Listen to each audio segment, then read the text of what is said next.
এক ভাই প্রশ্ন করেছেন,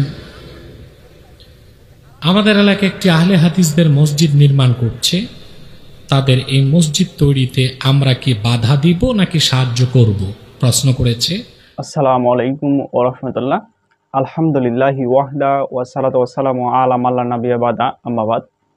সম্মানিত দর্শক মণ্ডলী, আপনাদের সামনে একটি গুরুত্বপূর্ণ কথা উপস্থাপনা করতে চলেছি। সেটা হচ্ছে যে মাওলানা এনায়েতুল আব্বাসী তার একটি বক্তব্যে বলছেন যে আহলে হাদিস তারা হচ্ছে বাতিল ফেরকা। আহলে হাদিস কোন এক ভাই তাকে প্রশ্ন করেছেন যে আহলে হাদিস মসজিদে তৈরি হচ্ছে তাদের এলাকায়, সেই মসজিদে কি সহযোগিতা করা যাবে? তিনি তখন বলছেন যে আহলে হাদিস মসজিদ তারা হচ্ছে ফিতনাবাজ, তারা ফিতনা সৃষ্টি করে, তারা বাতিল ফেরকা ইত্যাদি ইত্যাদি ভাবে বলছে। তো সম্মানিত উপস্থিতি, আপনারা যদি বিবেক এবং বুদ্ধি দিয়ে বিবেচনা করেন, সারা পৃথিবীতে যারা কোরআন এবং সহিহ হাদিসের সবচেয়ে বেশি কাছাকাছি তারা হচ্ছে আহলুল হাদিস। আমি আহলুল হাদিসের গীত গাচ্ছি না, আমি তাদের পক্ষ নিয়ে কথা বলছি না। তাদের অধিকাংশ, হ্যাঁ, প্রত্যেকটা গোত্র শ্রেণীর মধ্যে কিছু কুলাঙ্গার থাকে, একথা সত্য এবং বাস্তব। তবে আপনি যদি তদন্ত করে দেখবেন আহলুল হাদিস বক্তারা অধিকাংশ সময় যখন তারা বক্তব্য দেয় বা দিনের দাওয়াত দেয় তখন শুধুমাত্র কোরআন এবং সহিহ হাদিসের কথা বলে। হ্যাঁ, কিছু বিষয় সমস্যা থাকতেই পারে, তাই বলে তাদেরকে তারা ফাসেক, তারা বাতিল ফেরকা এই ইত্যাদি বলে মানুষের মধ্যে বিভ্রান্ত ছড়ানো এটা আসলে অনুচিত একটি কাজ, উচিত নয়। তবে এক ভাই তাকে প্রশ্ন করেছে যে তাদের এলাকায় আহলে হাদিস মসজিদ তৈরি হচ্ছে, এই মসজিদে কি সহযোগিতা করা যাবে?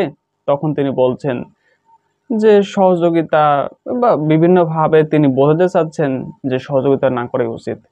আবার প্রশ্ন সুন্দরভাবে আপনারা দেখবেন ইনশাল্লাহ, যে বলা হচ্ছে তৈরি করতে বাধা দেওয়া হবে। চিন্তা করেন, মসজিদ তৈরি করতে যখন মানুষ বাধা দেবে তখন তাদের মধ্যে কি আর ইমানের অংশ থাকলো? এমনকি আমরা দেখেছি অনেক জায়গাতে আহলুল হাদিস মসজিদের উপরে আক্রমণ করে মসজিদ ভেঙে ফেলা হচ্ছে।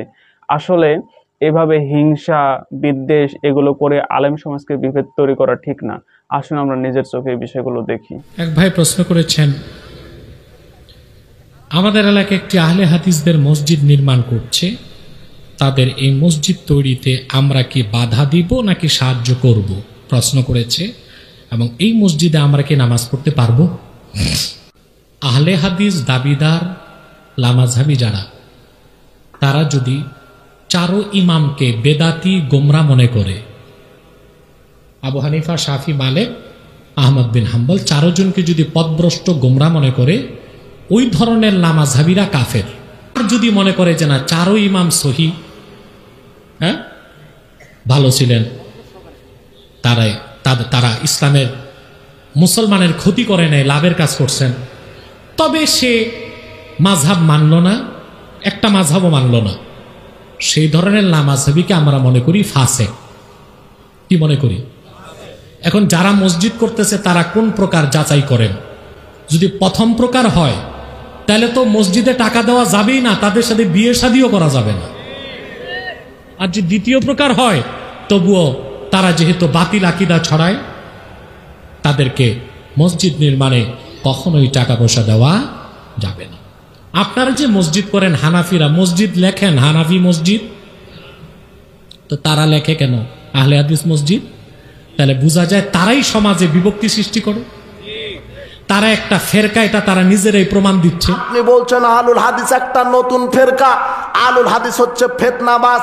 এই কথা যারা বলে, আহলুল হাদিসকে যারা দালাল বলে, ইহুদি খ্রিস্টানের দালাল বলে, আহলুল হাদিসকে যারা ফিতনাবাজ বলে, পৃথিবীর মানুষ শুনে রাখো, আপনি যদি মুখের থুতাটি উপরের দিকে ফেলেন কোথায় পড়বে?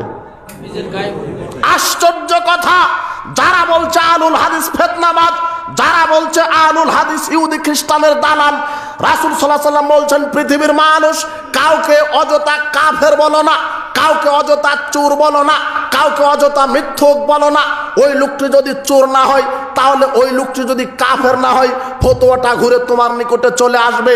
তুমি আমাদেরকে বললে, আলুল হাদিস জামাতকে বললে ইহুদি খ্রিস্টানের দালাল, আলে হাদিস জামাতকে তুমি বললা এ মিথ্যুক, আলে হাদিস জামাতকে বললা এ লামাঝাবি, আলুল হাদিস জামাতকে বললা এ ভণ্ড, আলুল হাদিস জামাতকে তুমি গালি দাও, এ হচ্ছে ইহুদি খ্রিস্টানের দালাল, ইহুদি খ্রিস্টানের দালাল। আলুল হাদিস যদি ইহুদি খ্রিস্টানের দালাল না হয়, রসুলের হাদিস অনুযায়ী থোতা তোমার নিকটে পড়বে, তুমি ইহুদি খ্রিস্টানের দালাল। কথা বুঝতে